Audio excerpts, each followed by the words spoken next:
What's up, guys? Welcome back. So, $62,500. That was the average salary according to the US Bureau and Google. So, go and believe that for 2024. So, the reason I think it matters is because I remember hearing a meeting back when I was starting my career. Maybe I was 22 years old. And it really hit me, and I really started to understand why people need to aim for more and why people need to set higher goals than they currently have.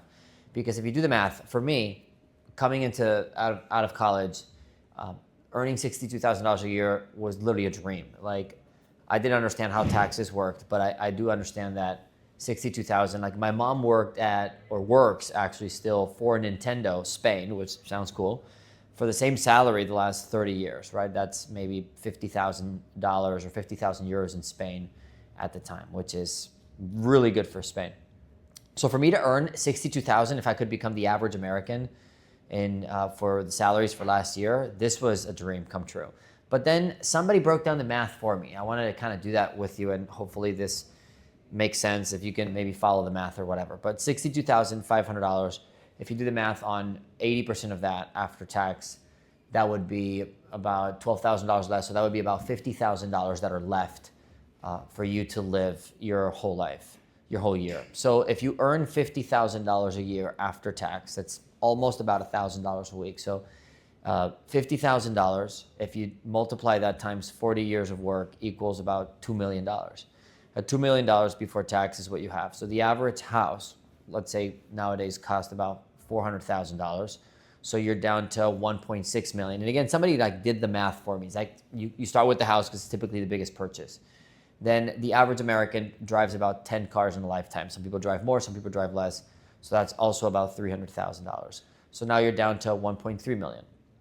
Now, this is, again, considering a whole life worth of expenses, working on average 40 years, earning $2 million for a lifetime. Now you're down to $1.3 million, and you haven't taken a single vacation. You haven't considered any emergencies. You haven't considered clothing. You haven't considered bills, utilities. If you start taking it down, you haven't considered the average.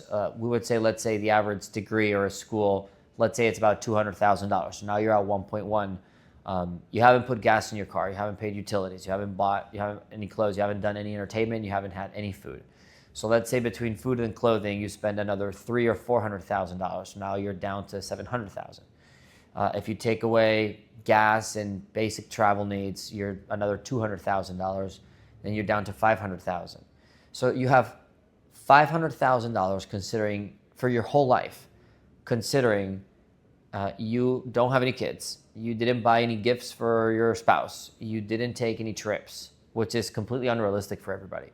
And what I challenge, I'm not going to continue the math, but what I would challenge you to do, which is what I did. And I wasn't people ask me now, well, Richard, how are you so driven? And I literally get messages on Instagram, well, how do you keep your motivation? I'm like, I don't know. I don't really try to keep it. I get unmotivated sometimes, and I'm normal, just like everybody else. But I think the math made sense to me. And I encourage you to do the math. What's the average, or what are you making? Multiply that times 40 years. Take away the taxes. Take away the purchases that everyone is going to make. Take away all these basic things, and then you'll realize that you will be at a deficit.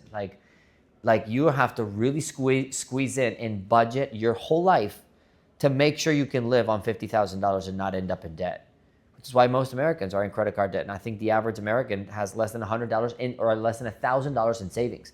Only 10% or more of Americans have $1,000 or more in their bank account savings, which I think is wild, because you could go, you might need 4 tires, and that immediately takes away your $1,000. Do the math, you realize that you're at a deficit. That's what'll help your motivation grow faster. That's what'll help you try to achieve more in life. That's what'll help you go after a bigger number, not just the average pay. So hopefully that helps.